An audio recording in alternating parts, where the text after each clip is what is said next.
Para poder ter seus pecados, purificar, tem que batizar. Está certo ou está errado isso? Está errado. Pronto. Então vocês estão de parabéns.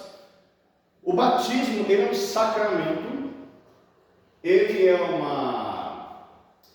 uma declaração pública da fé em Jesus Cristo. Mas a Bíblia não diz que o batismo purifica pecado. Nem que salva. Agora o salvo deve desejar se batizar para cumprir a denúncia de Cristo. Então, quando uma igreja ensina isso, ela está ensinando uma coisa que na Bíblia não tem. Porque o que lava os pecados, o que purifica dos nossos pecados, é exatamente o sangue do Cordeiro, que no caso, o Cordeiro também é uma figura de linguagem acerca de Jesus. E vestiduras não é exatamente roupas que nós usamos. A Bíblia fala de veste de justiça, ou seja, é uma transformação que o Espírito Santo produz dentro de nós. E que isso vai aparecer do lado de fora, no sentido que as pessoas vão perceber que nós mudamos. Porque as vestes elas são externas. Você observa as vestes, o irmão está com uma camiseta ali, muito bonita. Bom hoje, gostei dessa camiseta. A outra está com um Empório Armani, coisa de gente chique, Enfim. E aí, irmãos, só que a roupa em si, ela não identifica essencialmente. As igrejas que ensinam que você tem que usar a roupa X, Y, Z para mostrar que você é crente, estão errados. Porque infelizmente a gente conhece pessoas que usam roupa X, Y, Z, que inclusive são usadas apenas no ambiente do culto. E que aí, fora do ambiente do culto, essas pessoas usam roupas que essa igreja geralmente condena se usa. Então alguma coisa aí não está dando certo. Tem coisa errada nesse negócio. Porque assim, se eu ensinar que não se pode usar uma determinada roupa, certo? Porque isso é questão de salvação, de santidade. Aí a pessoa só não usa essa roupa porque está dentro da igreja, mas fora da igreja ela usa. Então o negócio aí não bate. Porque a gente não é crente só dentro da igreja. Nós não somos crentes só aqui dentro do nosso ambiente. Então, se eu tenho que me preocupar em vestir biblicamente, como está escrito, de forma com pudor e modéstia, porque às vezes é uma extravagância também. Eu já conheci vários casos de pessoas que vêm para a igreja. Não é que é pecado você vestir-se bem, e quando eu falo vestir-se bem, não é que a pessoa tem condição de comprar uma roupa de um preço mais elevado, tal, enfim. A questão não é essa. A questão é que se eu faço isso apenas com compromisso de exibicionismo pessoal, como se eu venho para o ambiente do culto, desfilar moda, demonstrando que eu tenho condição financeira de ter uma roupa muito mais cara que todo mundo, mas isso não de fato condiz com o comportamento cristão. Como eu já convivi com pessoas de uma determinada denominação, trabalhando, onde as pessoas que vestem-se nessa denominação, elas têm um padrão assim que parece que é um povo que toda vez que é para o culto parece que é uma festa de casamento. Tamanho a ostentação, o luxo que eles vão no culto. Porém, na convivência delas do dia a dia, são pessoas, por exemplo, que ingerem álcool, são pessoas que chamam o nome. Então, quer dizer, que isso? Então, a identidade da igreja fala de aqueles que lavam suas vestiduras no sangue do Cordeiro, ou seja, aqueles que a base da salvação não está no mérito humano, na religiosidade humana, nos predicados morais, no conhecimento doutrinário. A base da salvação está na apropriação da redenção pelo sangue de Cristo. Porque às vezes as pessoas também têm. Ontem eu estava escutando uma mensagem, e interessante como é que Deus trabalha dentro da gente, Eu estava lá, passando no YouTube, e de repente aí eu vi o pastor, eu até trabalhei com ele, e ele estava trazendo uma mensagem acerca dessa questão de religiosidade, essas coisas todas. Enfim, e aí ele falando acerca dos fariseus, aquele grupo, né, que estava sempre naquele embate, né, com Jesus, porque os fariseus eles tinham esse negócio de salvação por meritocracia, ou seja, quem merece vai para o céu, segundo o conceito deles. Só que na verdade nós não merecemos ir para o céu. A Bíblia diz. A gente não merece ir para o céu, não. Nós não merecemos ir para o céu. Pastor, então como é que vai fazer? Mas nós vamos para o céu pela graça de Deus, porque a graça que nos salva. Paulo escreve isso na carta aos Efésios, capítulo 2, versículo 8 e 9. Alguém lê, por favor, aí para mim. Aos Efésios, capítulo 2, versículo 8 e 9. Leia, por favor. Deixa eu chegar mais. Sois salvos por meio da fé. Isso não vem de vós, é dom de Deus. Não vem das obras, para que ninguém se glorie. Ficou claro? Pela graça nós somos salvos, por meio da fé. Isso é dom de Deus. Não é mérito da gente. Eu vou para o céu porque agora eu sou uma pessoa que eu mereço. Porque eu vivia no mundo e fazia coisa errada, mas aceitei Jesus e agora eu sou uma pessoa que eu mereço ir para o céu. Não. Não. A gente continua sem merecer. Embora, mas pastor, agora a gente é crente e tal, não vê, mas não é mérito nosso, não é merecimento da gente. Não tem nada que a gente diga que possamos merecer. Eu mereço. Não é comum o povo dizer por aí, né? Eu também mereço tal coisa porque eu sou filho de Deus. Olha o dedinho.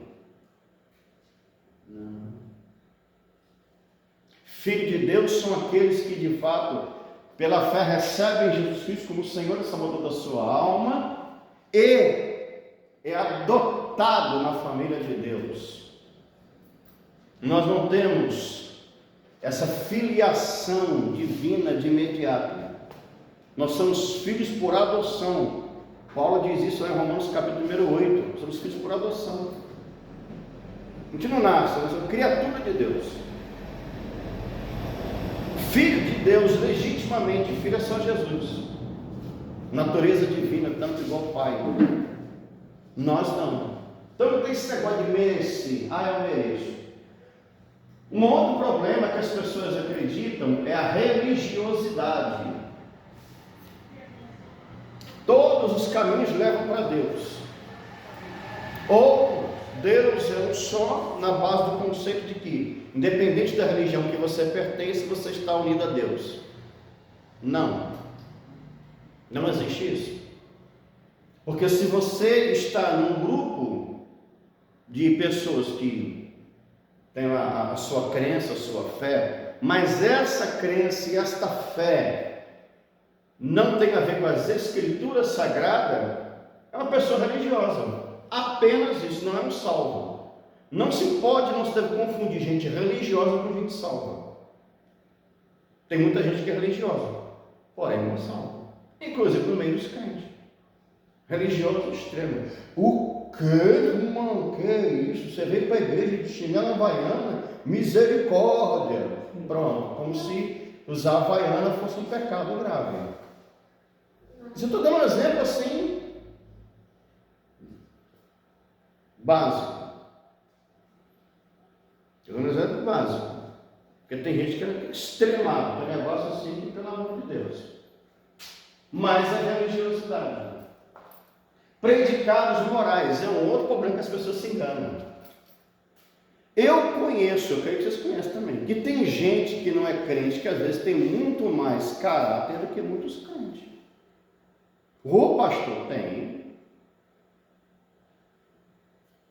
Poxa, está cheio de gente que moralmente são pessoas corretas. Pessoas que são moralmente corretas. Só que isso também não é remédio de salvação. Moralidade não é ato de salvação. Ah, pastor, então quer dizer que o crente ele pode ser moral? Não. Diferente. O crente, ele tem sim uma vida moralmente correta, porque o Espírito Santo de Deus habita na vida dele e transforma a vida dele. Só que moralidade humana não é base de salvação. Porque senão todas as pessoas que têm uma vida moralmente correta iriam para o céu. Não precisam nem aceitar Jesus. Não, porque fulano, não, isso aí não são. Olha, a vida honesta, a pessoa de fato, que um exemplo da sociedade. Existem pessoas que não são crentes, que são um exemplo. Gente que é crente que não chama nome, por exemplo. Tem pessoas corretas na sua vida. Então não se pode colocar moralidade como base da salvação. Conhecimento doutrinário, outro erro muito comum. Tem gente que conhece Bíblia muito mais do que muito crente e não é um salvo em Jesus. Eu já falei para vocês aqui, acho que daqui acho que só irmão Ailton que não deve ter ouvido esse comentário. Lá no começo da minha caminhada como crente, nós morávamos num bairro que tinha uns 30 igrejas, sem exagero. O bairro que a gente morava em São Paulo tinha muita igreja, várias denominações. Eu chegava assim, domingo à tardezinha, por volta de umas 6 e pouca. Então, naquela época os crentes gostavam de andar com Bíblia na mão, ainda hoje em dia o povo nem também se muito com esse negócio. Enfim. Aí começava aquele movimento, né? O discurso começava às 6 horas, 6h30, aquela coisa toda. E aquele movimento de crente numa rua, em outros grupos de 3, 4, 5 pessoas, famílias inteiras, passava por um, passava por outro, subia, descia uma rua, cada um com as suas igrejas onde congregavam, então era muito comum. Aí tinha um camarada próximo da igreja que nós congregávamos, que ele lia a Bíblia. Lia a Bíblia. Quando ele se deparava com esse momento de crente, que ele viu os crentes passando para um lado e para o outro, por exemplo, ele via aqui a irmã Daniela. A irmã Daniela está. Aí ele, olha só como é que o diabo é terrível. Não brinca com o diabo, porque o diabo é terrível. Ele dá até Pai do Senhor.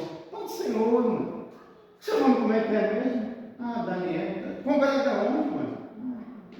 Quem é seu pastor? Ah, tá.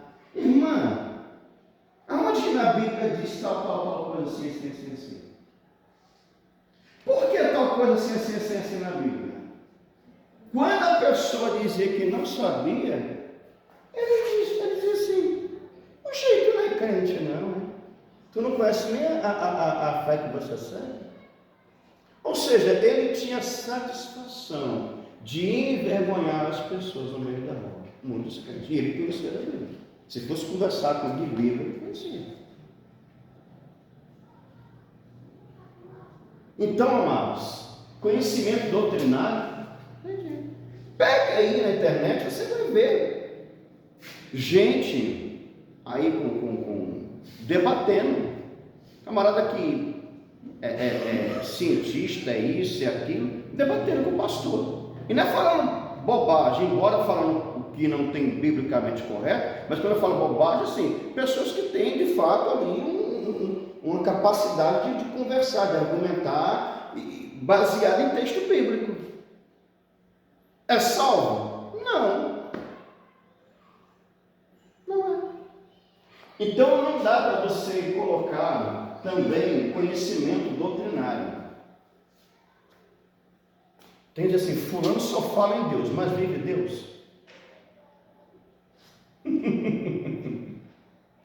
Fulano só fala em Deus, mas vive Deus. Eu conheço pessoas que diariamente postam um versículo bíblico nas redes sociais, mas vivem aquilo? Não. Gosta de participar de culto. Tem amizade com o pastor fulano. Gosta da esposa do pastor. Quando vem no culto, acha tão bonitinho as criancinhas cantando. Ah, coisa bem bonitinha, coisa legal. Eita, que louvor, quando eu escuto eu choro. Que coisa. Eu fico me emocionando, toca no meu coração. É crente? Não. Gosta, admira, é amigo do pastor, da esposa do pastor, gosta dos filhos do pastor, gosta da igreja do pastor, essa igreja é bonita, arrumada, acha lindo a criancinha cantando tão bonitinho, chora quando escuta louvor. Não é crente. Então, assim, identidade de cristão, lavado no sangue do poder. Ninguém entrará no céu por pertencer a esta ou aquela igreja, ou por defender esta ou aquela doutrina. Eu estou falando para vocês, hein? Inclusive o mundo se confunde, doutrina e uso costume. Lógico que crente tem padrão bíblico, por falar, por vestir-se, por viver em sociedade, por relacionamentos familiares, por relacionamentos econômicos. Sim. Mas tem gente que acha que só vai para o céu se pertencer àquela denominação. Inclusive, uma outra que é muito conhecida no nosso país, onde era a Santa Igreja fulano e tal. Eles se apresentavam isso. Inclusive a sede deles está escrito assim: aqui é o templo da glória de Deus. Eu nunca vi uma heresia tão grande escrita num momento tão... Não existe isso. Nenhum prédio que pertence a nenhuma denominação é templo da glória de Deus, não. Templo da glória de Deus somos nós. 1 Coríntios 3,16. Leia aí, por favor. Primeira carta de Paulo, Coríntios 3,16.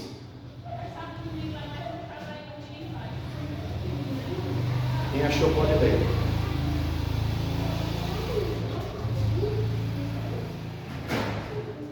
Não sabeis que sois o templo de Deus e que o Espírito de Deus habita em vós? Está aí. Paulo está dizendo para quem? Para um prédio? Não, os crentes de Corinto. Então, o templo da glória de Deus somos nós, não é igreja. Ah, mas aquilo dali é um negócio de... Tá bom. Lá em São Paulo, por exemplo, teve uma denominação, vocês conhecem, que fez uma réplica do chamado Templo de Salomão, original lá de Jerusalém. Arquitetonicamente, uma obra linda, com certeza. Nunca entrei lá dentro, não. Do lado de fora é um negócio extraordinário, bacana para tirar foto, para filmar, coisa e tal. Muito bem. Mas pertence, por exemplo, a um grupo religioso que não prega o verdadeiro evangelho. Então não é porque quem frequenta lá naquele lugar, é membro de lá, vai ser salvo por causa disso. Nem estou dizendo que estão condenados, porque quem conhece o coração, se estão lá, é Deus. Eu conheço gente que começou lá e depois saiu de lá e de fato foi caminhado no evangelho. Enfim, então não estou aqui para poder ficar, né? Mas só para exemplificar. Tópico 3, a missão eterna na igreja.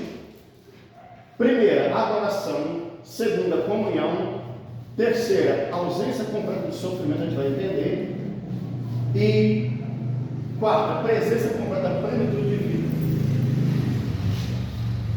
A missão eterna, que começa aqui e continuará no céu. Tá certo? A igreja prestará a Deus o serviço litúrgico, latria, incessantemente, versículo 15, é uma igreja adoradora. Serviço cultuar em contraste com o serviço escravo. Serviço escravo, por isso que eu já falei para vocês aqui, e eu vou repetir, que eu não gosto da palavra que você é obrigado. Não. Nós temos regra bíblica, nós temos regimento da igreja, mas eu não gosto de usar essa palavra obrigado, no sentido de você, como diz aqui a linguagem nordestina, tem que ser a pulso, porque isso não é legal. Porque seria como se fosse um trabalho escravo, porque escravo não tem liberdade de escolha. É aquilo que tem que fazer o problema. Mas a adoração a Deus é uma coisa que é voluntária. Perguntaram uma vez para mim, pastor, lá na igreja do Senhor é obrigado o povo a dar dízimo? Eu falei, lá ninguém é obrigado a nada. Não fale não. Porque a Bíblia diz que a gente, cada um tem que contribuir com alegria, não com tristeza. Não há ninguém.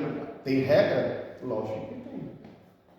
Bíblica, e a igreja tem seu regimento. Pastor, fulano é proibido e tal canto? Não, ninguém é proibido de nada. Posso? Oxe, consciência é de vocês. Eu posso na festa não sei canto? Se você achar que lá é o lugar para você, vá. Se você entende que lá é o ambiente que você deve estar inserido, vá. Se isso não fere sua consciência, se não tira sua paz com Deus, se lá é o ambiente de fato que cabe um cristão, vá. Não. Então pronto. A Bíblia diz que tudo aquilo que não é de fé é pecado. Não é um pastor, o responsável no pastor é orientar as pessoas. Não é determinar, não vá a tal ponto, não faça isso. Não. Cada um deve poder fazer as suas próprias escolhas, entendendo que as escolhas que nós fazemos traz para nós consequências. Simples assim. Tem pastor, às vezes, que eu já conheci, eu tenho um bocado de tempo de crente, já conheci várias pessoas, várias situações. Tem pastor, por exemplo, que dizia para a ovelha que não podia casar com fulano cicrano. Eu digo isso para ninguém na vida. Não sei o que eu vou viver com a pessoa. Me diz, você vai casar com fulano, não vai deixar de casar? Não. Qual é o padrão, pastor? O padrão bíblico é esse. Decida. Se casa ou não casa. Eu posso namorar com fulano? É crente? Está dentro do padrão bíblico? Não, porque você quer depois se converte. Ah, Espírito Santo, perdeu o lugar para esse crente. Namoro evangelístico. Já ouvi essas coisas? Namoro evangelístico. Não, eu vou namorar fulano e vou levar para a igreja. Aí fulano é comum. Aí o diabo, ganhei mais um. Não existe isso. Ah, eu quero comprar uma casa em tal canto. Compra ou não, pastor? Não sei. O dinheiro é seu. É você que vai morar. Olha, Deus. Analise a situação, veja que negócio que ele está fazendo. Então a gente não obriga, a gente não determina, não, a gente orienta. A pessoa que, com temor a Deus, e que de fato deseja servir ao Senhor, obedecer à vontade dele, vai de fato fazer aquilo que é agradável a Deus ou não. Simples assim. Porque quando você impõe, e tem igrejas que são assim, as pessoas obedecem, vou usar esse termo, né? Obedecer, nem pode chamar obedecer, mas vamos lá, obedecer. Obedece simplesmente por causa do medo. E não tem futuro mesmo, porque uma hora a pessoa acaba perdendo o medo e faz errado. É igual o menino quando obedece pai e mãe porque apanha. Tem medo de apanhar, só isso. Não tem conhecimento, não está ensinado, não, tem medo de apanhar, pronto, tem não apanhar, pronto, aí não faz. Mas quando tem a oportunidade de fazer, não vai fazer nada. Então tudo na base da imposição do medo é inválido. E Deus não quer isso. Então, adoração a Deus, sou obrigado a vir todo culto? De jeito nenhum. Mas é importante vir, porque quem quer adorar a Deus, quem tem comunhão com o Pai, está na casa do Pai. Sempre assim. Inclusive aqui, né, que a gente mora numa cidade pequena, muitos filhos se casaram e moram nas suas casas. Muitos deles, todo dia, eu vou lá visitar o papai e a mamãe, coisa tal, dar um cafezinho, de manhã, se à tarde, levar os todos e tal. Beleza. Por quê? Porque casaram, têm a vida deles, mas tem satisfação porque respeitam, honram os pais, gostam de ir lá ver como os pais estão, e fazer aquela visita, tomar um cafezinho, coisa e tal, dar benção a pai, benção a mãe, maravilhoso. Por quê? Porque isso é satisfatório, é prazeroso. Existe essa comunhão com pais terrenos. Eu já ouvi gente aqui, eu acredito que isso seja verdade, não tem nem porque desconfiar que eu diga, eu não passo um dia sem ir lá na casa do meu pai e da minha mãe. Que coisa boa. Por quê? Porque aquilo tem satisfação. Aquilo tem há uma alegria, uma comunhão, uma felicidade. Então você diz, não ligo para poder ir para culto, eu sou obrigado a ir para culto todos os dias. Você não é obrigado a nada, é verdade. Mas quem tem comunhão com o pai, com o dono da casa, tem prazer de estar na casa do pai. Simples assim. Comunhão, intimidade contínua com Deus. O sexto selo trouxe a visão de um céu enrolado que se recolhe de uma humanidade apavorada no mundo sem teto. Capítulo 6, versículo 15 a 17. Aqui, porém, a cena é oposta. A igreja está numa nova realidade que a gente faz. Deus vai armar uma tenda conosco. Ele vai acampar com a igreja. Deus mesmo habitará com a igreja. Lógico, isso é um tipo figurado. Apocalipse 21, 3. Leia alguém, por favor, para mim. E nós vamos entender isso. Ouvi uma voz forte que vinha do trono, a qual disse: agora a morada de Deus está entre os seres humanos. Deus vai morar com eles, e eles serão os povos dele. O próprio Deus estará com eles e será o Deus deles. Ele enxugará dos olhos dele todas as lágrimas. Não haverá mais morte, nem tristeza, nem choro, nem dor. As coisas velhas já passaram. Olha como é que se você for percebendo cada detalhe desse texto, a gente vai associando a outros textos da Bíblia. Não é isso? Lá em João, capítulo 4, capítulo 1, diz, né? No princípio era o verbo estava com Deus, o verbo era Deus, aí, aí versículo 14, ele vai falar que o verbo se fez carne e habitou entre nós. Pronto. A vinda de Jesus ao mundo, olha que coisa tremenda. A vinda de Jesus ao mundo é o primeiro momento onde Deus habita entre os homens. Certo? Vinda de Jesus ao mundo, primeira, fisicamente, é onde Deus se manifesta entre o ser humano. Então, por quê? Porque a comunhão, por causa do pecado, estava quebrada. Não existia comunhão.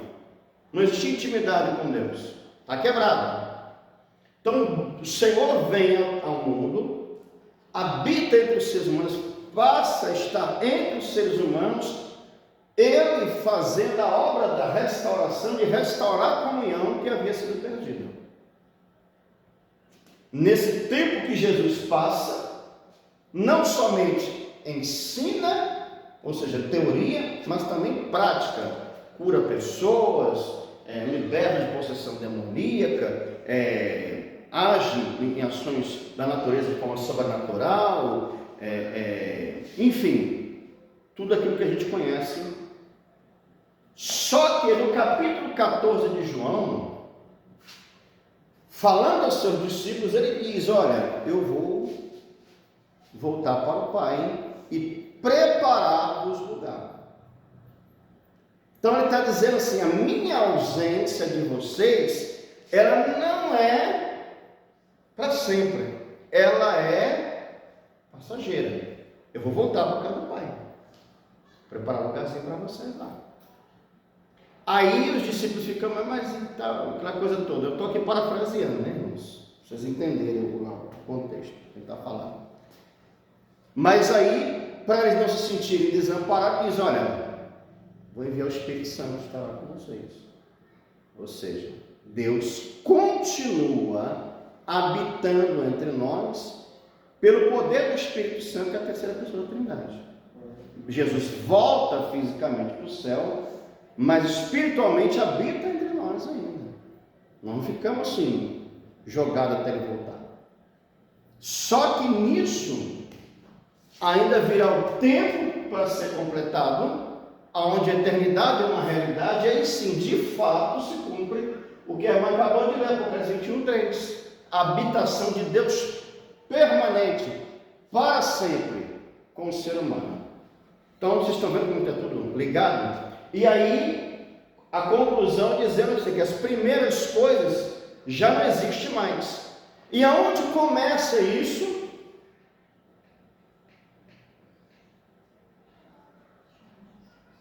E o grilo. Aonde começa isso, irmãos? Começa nas primeiras coisas que não existe mais, quando Jesus, fisicamente presente, tem uma conversa com um homem chamado Nicodemos, que ele diz, olha, queria nascer de novo, da água do Espírito, pronto. 2 Coríntios 5,17, não é isso que vai falar Paulo acerca de que ele está em Cristo, nova criatura é. As coisas velhas se passaram, tudo se fez novo. Só que essas coisas aí, elas continuam de certa maneira fazendo parte da nossa existência, porque a gente está no mundo e a gente ainda peca. Vai se completar no final do Apocalipse, que de fato nada mais das coisas passadas, da natureza humana, pervertida, caída, sujeita a erros e falha, não teria mais presença, não terá mais lugar na nossa vida de forma definitiva, porque está indo agora com o Senhor. C. Ausência completa do sofrimento. Versículo 16, 17, a parte B. João lista 3 afirmações negativas. Fome, sede, calor não existe mais. Está de acordo com o Apocalipse 21, 4. Ou seja, essa ausência completa do sofrimento não diz respeito agora, pelo contrário. Jesus falou, no mundo tereis aflições, mas tem de bom ânimo. Ou seja, a gente não pode desanimar por causa de quê? Porque tem uma promessa para se cumprir. Fome, sede e calor não existe mais. Então, conformidade com as Escrituras. Boa noite, seja bem-vinda, pode entrar. Conformidade com as Escrituras, uma coisa está intimamente ligada à outra. É o começo de tudo, quando a gente faz uma aliança com Jesus, pelo sacrifício, e lá a intimidade, a comunhão com Deus é restaurada. Esta continuidade de vivência que nós temos com Deus, para de fato se cumprir completamente na eternidade. E D, presença completa da plenitude de vida, versículo 17a. João lista 3 afirmações positivas. O cordeiro as apacentará, o cordeiro as guiará à fonte de água da vida, que está voltando no meio ali. E Deus enxugará dos olhos toda lágrima. Gozam a felicidade mais perfeita. Hoje, amados, nós, seres humanos em geral, estamos sempre em busca desta felicidade que a gente nunca encontra ela. Por quê? Porque no mundo nós temos aflições, que Jesus disse. Então a gente não esses dias atrás, alguém da igreja aqui perguntou lá em casa para mim,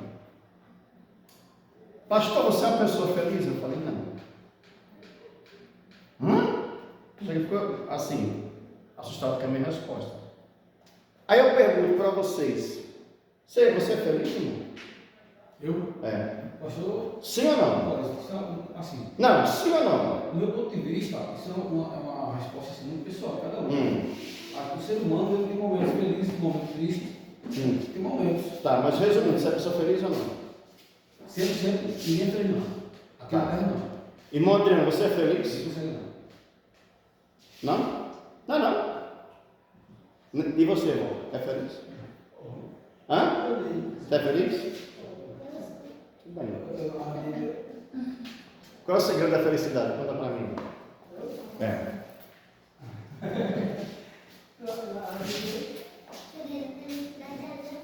Como meus irmãos Abinão. Mas meu marido está no meio do mundo. Sim. Pois é. Você não tem problema nenhum na vida, então. Nada tem. Sua vida é 100%. Tem nada. Tem aperreio com nada na vida. Mas pegou ano, né? Esse pai é difícil. Então nós não somos felizes, né? É muito fácil a resposta dele ser essa mesmo e porque qualquer uma não vai ficar. Não, é porque assim, eu sou, lógico, a gente não está aqui para poder criar um debate. Mas nós não temos felicidade. Plena. Não temos. Não temos, porque vez por outra alguma coisa nos aborrece, nos entristece, nos incomoda, enfim. Nós não temos. Por isso que quando a pessoa perguntou para mim lá em casa, eu disse, não, eu sou uma pessoa feliz. Por que você não é feliz? Porque existe felicidade. Nós temos momentos. E que sim, nós temos que desfrutar desses momentos com satisfação, sabendo que tudo isso provém de Deus para a nossa vida. É bem verdade que muitos sofrimentos a gente não tem isso conosco. Na verdade, sabe por quê?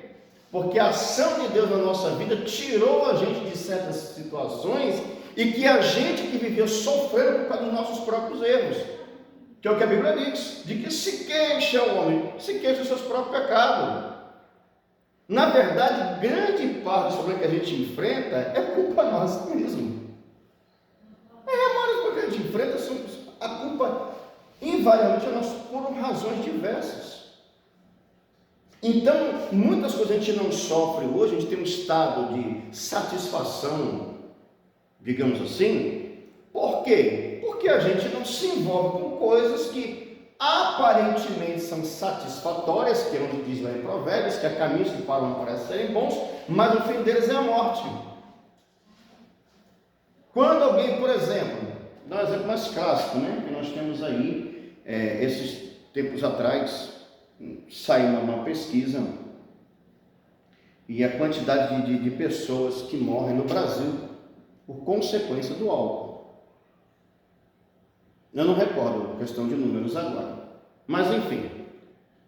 A pessoa senta lá num ambiente, ou até dentro de casa, talvez não vai nem para o boteco, bebe em casa lá e tal, e faz um negócio lá, e chama as pessoas, e tal. Pronto. É satisfatório aquilo? Por quê? Porque quem gosta daquilo se satisfaz com aquilo. Mas eu tenho que ser hipócrita. Não. Se satisfaz quando a gente gosta de uma coisa, mas pastor, é pecado, não estou dizendo que é certo. Não pode confundir as coisas. É satisfatório, não estou dizendo que é correto. Nem tudo que é correto é satisfatório, nem tudo que é satisfatório é correto. Mas a pessoa sente satisfeita. Porém, com o passar do momento daquilo dali, aquilo vai se tornando uma embriaguez. Da embriaguez, aquilo vai tendo outras consequências. Não aconteceu nada, todo mundo ficou lá 300 horas bebendo e todo mundo se abraçaram, se andando risado, todo mundo feliz para sua casa. Ninguém caiu, ninguém bateu o carro, ninguém atropelou ninguém brigou com a mulher quando chegou em casa, ninguém maltratou o filho, ninguém chutou o carro da vizinha, tudo bem, pronto. No dia seguinte, está de ressaca. Uma consequência. Gastou dinheiro que não podia, é uma consequência. Ou seja, coisas, muitas vezes, para a nossa vida que são satisfatórias momentaneamente, mas que as consequências daquilo trazem perturbação. E aí, de fato, tira mais um pedacinho do que poderia ser pelo menos um ponto a mais de felicidade na vida. E tantas outras coisas que a gente vive, convive. Às vezes o problema não está conosco. Exatamente. Na minha casa tudo bem, todo mundo é crente, todo mundo serve a Deus, tudo em paz, coisa e tal, agora Deus está com aleluia, aquela coisa toda e tal. Mas o problema às vezes é com alguém que é da família, que está passando por alguma coisa que ela afeta a gente de alguma forma. Ou seja, o problema não está dentro da nossa casa, tudo bem, tudo em paz, tranquilo. Mas alguém que a gente ama, que a gente gosta, o problema afeta a pessoa e a gente se perturba. Então, felicidade, plenitude de vida, a gente só vai ter exatamente na eternidade. O cordeiro as apacentará, fala de cuidado. Deus cuida de nós hoje em dia? Cuida. Só que a gente se coloca fora do cuidado de Deus. Todos nós, inclusive quem é crente. Às vezes quando a gente dá você não vê animais? Eu cansei de ver, que vocês entendem melhor do que eu acerca disso. Choveu. Fala, vai acontecer que não choveu. Aí está lá, o dono dos bichos está lá, botou o bicho lá no cercado, coisa e tal, tem comida para o bicho comer à vontade. Aí tem um buraco na seca, quando pensa que não, o bicho está lá perto da estrada, aí passa um carro e atropelou o bicho. Mas rapaz, o que eu ia fazer aqui do lado de fora? Quando a comida vai poder comer dentro, choveu, tem pasto sobrando e o bicho está comendo do lado de fora. Pois é. Comparadamente, nós às vezes, com Deus. Nós temos o cuidado, o amor de Deus, a provisão, de vez em quando a gente desviada, não, de vez em quando a gente, sabe, dá uma passada para o outro lado do aprisco do Senhor e de repente, aí quando pensa que não está sofrendo alguma coisa.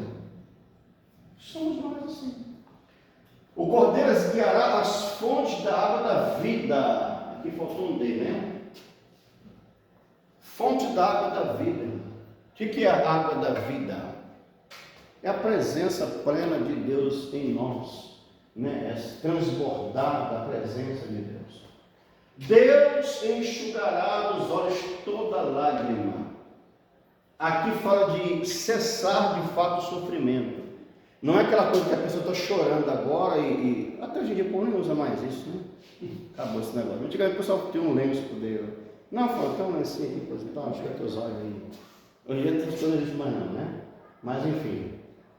Mas aquela tal coisa, mas que não tem um lenço, mas uma palavra de consolo, tal, você está ali angustiado e tal, você vai lá e dá um abraço e consola aquela pessoa, enfim, né? Mas aquilo é um cuidado paliativo. Humanamente, você não é capaz de impedir as dores daquela pessoa, nem que ela sofra de novo, que ela chore outra vez. Mesmo que depois ela venha atrás de você, não venha chorar, não sabe de novo, tudo bem. Mas é uma coisa que se repete. Quando diz aqui que Deus enxugará dos olhos toda lágrima, ou seja, é de fato a plenitude da felicidade, que o sofrimento da vida terrena acabou, porque agora se está na glória celeste com o Senhor, e não tem mais perigo de chorar de novo. Não há risco. Goza uma felicidade mais perfeita, que é o que a gente não tem hoje. Felicidade plena e completa só vai existir porque cuidado de Deus estará, estamos debaixo do cuidado de Deus sem estar do outro lado, Deus guiando a nossa vida, enxugou os olhos toda lágrima, então a felicidade é completa. Tranquilo, como diz os crentes antigos, agora estou na bênção. O Cordeiro agora é seu pastor. Não é que Jesus não seja o nosso pastor hoje em dia, viu? Mas uma vez que nós não estamos mais sujeitos a pecado, então a gente estaria de fato sendo conduzido sempre por Deus. O Cordeiro os guia a fonte e a fonte é Deus. O Cordeiro os traz de volta para Deus e para o paraíso. Ele então enxugará dos nossos olhos toda lágrima, ele nos tomará no colo, nos consolará para sempre. Tomar no colo aqui é uma figura de linguagem, né?